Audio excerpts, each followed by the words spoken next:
Nama saya Dr. Muhammad Azrul Al-Fairuz, kelulusan perubatan UiTM. Sudah berkhidmat dalam bidang perubatan ni selama 10 tahun dan sekarang saya bekerja di klinik swasta. Mengikut pengalaman saya, ramai pesakit yang datang mengadu sakit lutut, terutama yang berusia. Maksud sakit lutut, apabila pesakit itu datang ke klinik, pesakit mengadu sakit di bahagian lutut, sama ada sakit yang menyebabkan dia tak boleh berjalan, bengkak ataupun tak dapat melakukan aktiviti harian seperti solat, naik tangga dan bekerja. Simptom dia tu kebanyakan ada kadang-kadang bengkak, sama ada depan, belakang, tepi, dan bengkak tu kadang-kadang disebabkan banyak punca. Artritis ni umum, artritis ni bengkak sendi. Bengkak sendi ni boleh lutut, sendi-sendi yang besar ataupun sendi yang kecil. Dan dekat lutut juga boleh kita panggil artritis, tapi lebih spesifik ni macam osteoartritis, dan sebab dia lebih spesifik lagi, radang pada sendi. Sakit lutut ni banyak jenis dan bergantung kepada punca dia. Sama ada bila cedera sukan, selalunya ligamen tu boleh koyak sikit, koyak banyak, ataupun putus, ataupun radang pada sendi tu sendiri. Ataupun bila dia berumur, pelincir dia makin kurang dan menyebabkan lutut tu bergeser dan menyebabkan sakit radang pada lutut juga. Dan juga masalah lain, kalau waktu usia pun dah sakit lutut, selalunya bila berat badan berlebihan dia menekan pada lutut.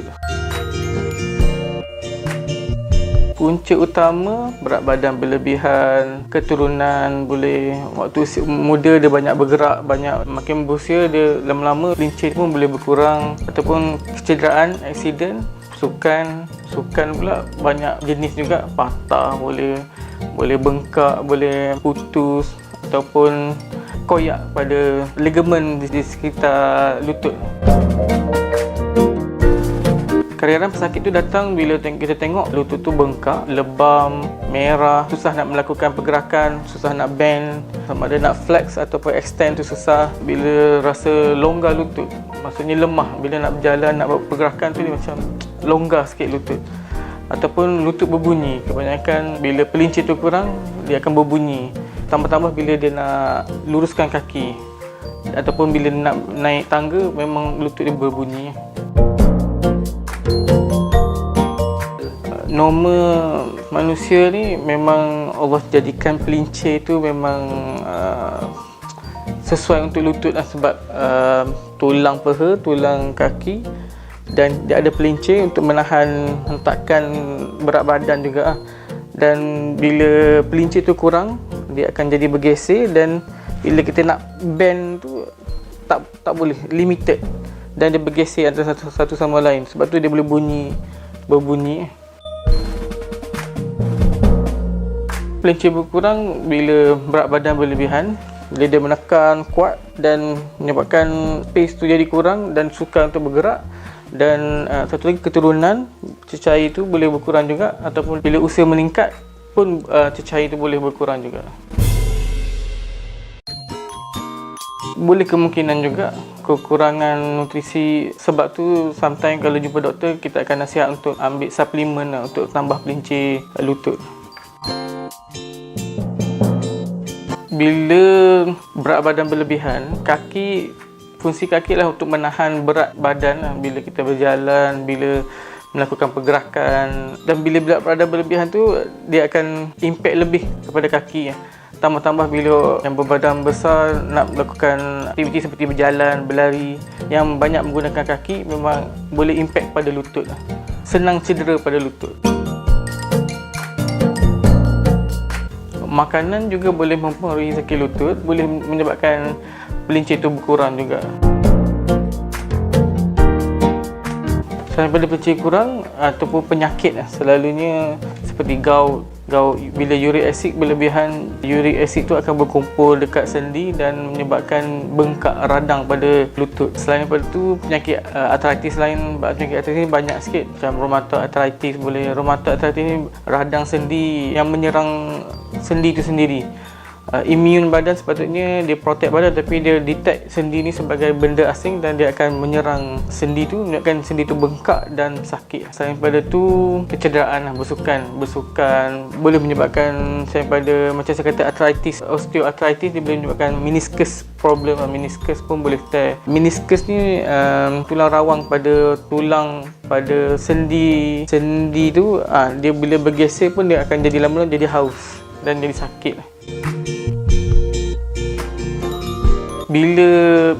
Bila seseorang tu dah tak dapat nak menahan sakit tu, memang doktor advise untuk ambil painkiller lah. Cuma painkiller ni dia ada side effect, dia ada cara makan tak boleh berlebihan ataupun salah ambil, sebab dia ada side effect, so mungkin menyebabkan buah pinggang problem. Selalunya memang boleh ambil, cuma jangan ambil berlebihan lah, ikut dos yang diberikan. Selalunya ubat ni adalah sejenis chemical lah, maksudnya tak elok untuk diambil secara berterusan tanpa pengawasan doktor.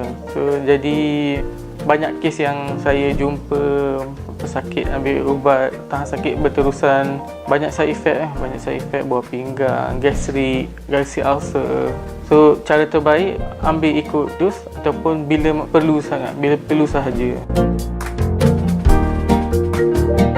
Langkah-langkah yang perlu dibuat apabila seorang tu mengalami sakit lutut, satu, tengok pada punca dia. Satu, bila kecederaan, bila bengkak, selalunya kita kena tuam dengan ais. Sebab suatu tengah bengkak, ais akan melawan bengkak tu dan mengecutkan bengkak tu, lama-lama boleh reda juga. Satu lagi, selain pada ais, kita boleh bandage ataupun balut sendi, boleh mengurangkan pergerakan lutut. Lagi banyak bergerak, keradanan tu boleh menyebabkan lagi teruk. Sebab badan kita ni sendiri sebenarnya boleh baik pulih sendiri. 3 hari kalau kita duduk diam, rest, insyaAllah dia boleh recover balik. Sebab tu kalau kita pakai bandage, rehat kaki, insyaAllah dia boleh baik kalau berpunca daripada radang. Langkah seterusnya memang seorang tu kena berjumpa doktor, dapatkan khidmat doktor. Doktor akan tengok sama ada X-ray ataupun melakukan pemeriksaan sama ada ligamen, ada problem pada ligamen ataupun radang biasa. Selalunya doktor akan bagi ubat penahan sakit, dan juga kalau punca daripada radang sendi, biasa kita bagi ubat radang dan juga advice pesakit untuk dapatkan suplemen untuk lutut bagi menambahkan lagi pelincir, mengurangkan sakit lutut.